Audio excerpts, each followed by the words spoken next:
El senador Juan Manuel Fósil Pérez para presentar un proyecto de decreto con aval del Grupo Parlamentario del Partido de la Revolución Democrática por el que se modifica el artículo 28 constitucional en materia de atribuciones del Banco Central. Está bien. Gracias. Adelante, senador. Gracias, presidente. Buenos días, compañeras senadoras y senadores. El Banco de México abrió sus puertas el 1 de septiembre de 1925. Fue la consumación de una aspiración largamente acariciada por el país después de la destrucción del sistema bancario porfirista durante la Revolución.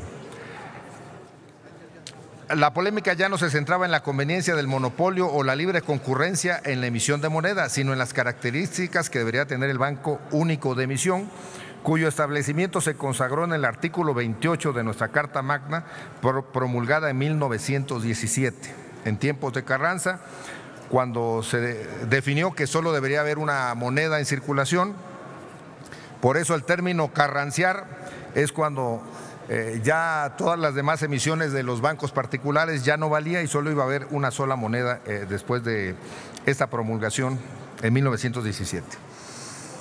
En 1994 se le dio autonomía al Banco de México para que pudiera controlar esta cuestión de emisión de billetes y monedas, tasas de interés, etcétera.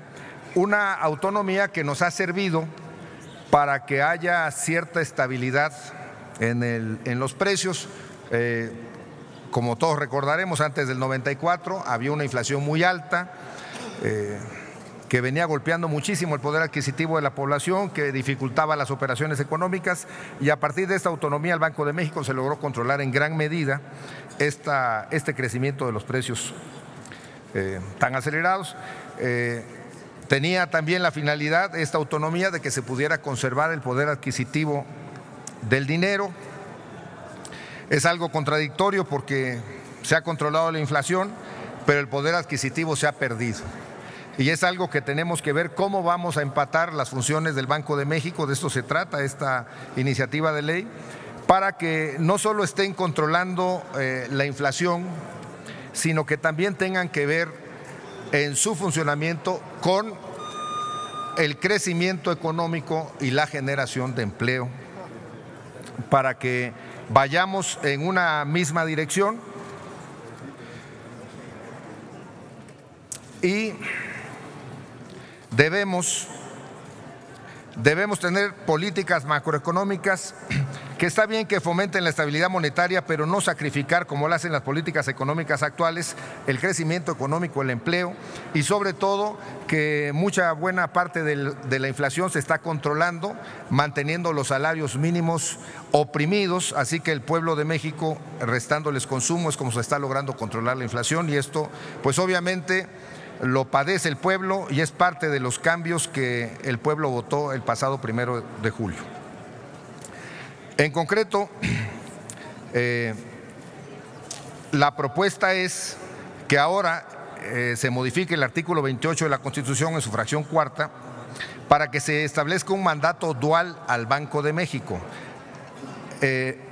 donde haya un acuerdo con el gobierno de cómo debe fijarse la política económica del país, y donde el Banco de México no solo tenga que ver con la estabilidad del poder adquisitivo de la moneda, sino también la promoción del crecimiento económico y el empleo, que tenga autonomía, pero que rinda cuentas al Senado, porque hoy no le rinde cuentas a nadie el Banco de México, así que esta sería una de las cuestiones que tendríamos que modificar bajo esta propuesta que estamos haciendo, y que podamos aprovechar la conjunción de esfuerzos y con la autonomía del banco, la regiduría del Banco de México, que vengan inversiones. Hemos escuchado que vienen inversiones, que cantidades nunca antes vistas, pero el país sigue sin crecer, así que algo nos está pasando, algo no está bien empatado en el manejo de la política económica, que no estamos dando los resultados suficientes. Esta es una propuesta para que pueda el Banco de México ser el rector de la política económica de nuestro país, obviamente en conjunto las reglas con el gobierno federal, pero vigilado en sus rendimientos por el Banco de México. Esto es la propuesta al artículo 28, la modificación al artículo 28 de la Constitución, fracción cuarta. Muchas gracias, senadoras y senadores. Gracias, senador. Túrnese a las Comisiones Unidas de Puntos Constitucionales, de Hacienda y Crédito Público y de Estudios Legislativos.